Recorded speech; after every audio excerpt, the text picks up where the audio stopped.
ഈ ഉന്നത കുലജാതൻ എന്നുള്ള പണ്ടത്തെ പുള്ളിയുടെ ഒരു ഡയലോഗ് ഉണ്ടല്ലോ, അതാണ് ഇപ്പോഴും വരുന്നത്. ഇപ്പോഴും മറ്റേ ഉള്ളിക്കിടന്ന മറ്റേ സുരാജിൻ്റെ ഡയലോഗ് ഉണ്ടല്ലോ, വിനയം എത്രത്തോളം മുഖത്ത് വാരിത്തേച്ച് വെച്ചാലും ഉള്ളിക്കിടക്കുന്ന ഫ്രാഡുകൾ ഇടയ്ക്കിടയ്ക്ക് തള്ളി തള്ളി കയറി വരും എന്ന് പറയുന്ന സംഭവമാണ് ഇയാളുടെ ഒരു പരിപാടി.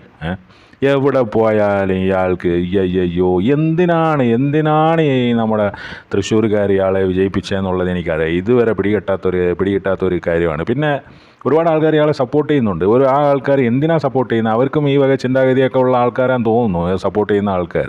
പിന്നെ ശരിക്കും വിജയിച്ചതാണോ എന്നറിയില്ല. ഈ രാഹുൽ ഗാന്ധി ദിവസം വന്ന് ബോംബ് പൊട്ടിച്ചുകൊണ്ടിരിക്കുകയാണല്ലോ, മറ്റേ വോട്ട് ചോരി എന്നൊക്കെ പറഞ്ഞ്. തൃശ്ശൂരിൻ്റെ കാര്യം എടുത്ത് നോക്കിക്കഴിഞ്ഞാൽ ചിലപ്പോൾ അറിയാൻ പറ്റുമായിരിക്കും. മറ്റേ ഹൗസ് നമ്പർ 0 എന്താടാ വീട്ടുപേര്, കീഴേക്കടയിൽ മേലേക്കാവ് എന്നൊക്കെ പറഞ്ഞ് മറ്റേ പണ്ടത്തെ ശ്രീനിവാസൻ്റെ സിനിമയിലൊക്കെ ഓരോ നാടിൻ്റെയൊക്കെ പേരിടും. നാട്ടിലെങ്ങും ഇല്ലാത്ത ചില പേരുകളൊക്കെയാണ് ഇടുക. കാരണം ആ ഒരു സ്ഥലത്തെ മോശമായിട്ട് കാണിക്കേണ്ടതെന്ന് വെച്ച് പുള്ളി ഇടുന്നതാണ്. ആ വക പരിപാടിയൊക്കെയാണ് ഇവരിപ്പോൾ കാണിച്ചുകൊണ്ടിരിക്കുന്നത്.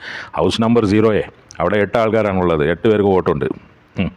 എന്താ അല്ലേ? അപ്പോൾ വോട്ട് ചോരി പരിപാടിയാണോ ഇനി നടത്തിയ തൃശ്ശൂരിലെന്നറിയില്ല. കാരണം തൃശ്ശൂർക്കാർ അത്രയ്ക്കും മണ്ടന്മാരാണ്. തൃശ്ശൂർക്കാരെന്ന് പറയുന്ന നമ്മുടെ കേരളത്തിൽ തന്നെ ഒരു സംഭവം, ഒരു ജാതി ആൾക്കാരാണ് നമ്മുടെ തൃശ്ശൂർക്കാർക്ക് ഇങ്ങനത്തെ ഒരു മണ്ടത്തരം തൃശ്ശൂർക്കാർക്ക് പറ്റുമെന്ന് എനിക്ക് തോന്നുന്നില്ല.